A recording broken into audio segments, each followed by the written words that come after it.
Hello guys, tuko Massive Technical kwa tunasoma unit department ya electrical engineering.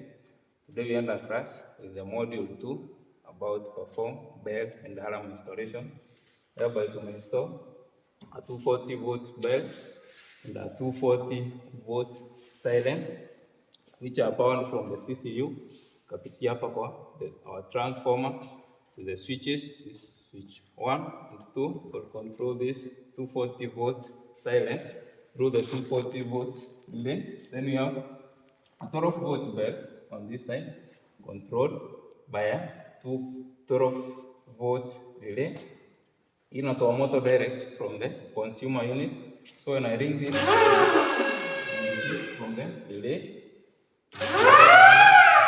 also can be controlled from this switch. That is the sign of the 240 coming directly from the CCU. Then we have the 12 volt bell, which is controlled by this transformer, the step-down transformer, which is controlled by this through this 12 volt.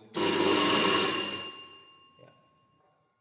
So apart from bell and alarm installation, here tuko na other courses. Tuko na other units from starting from module 1 all the way to module 6, that is for the diploma level, na kama unamalizia the craft level unamalizia module 5. For module 1, you have install PVC, you have install conduit. Module 2 tuko na solar. You have this bell and we have also machine welding. Na module 3 ambayo iko na security systems and so on. And then we have module 4 and module 5, then module 6 for the diploma level. So you are all welcome at Massive. Mtujeni tusome. Karibuni sana.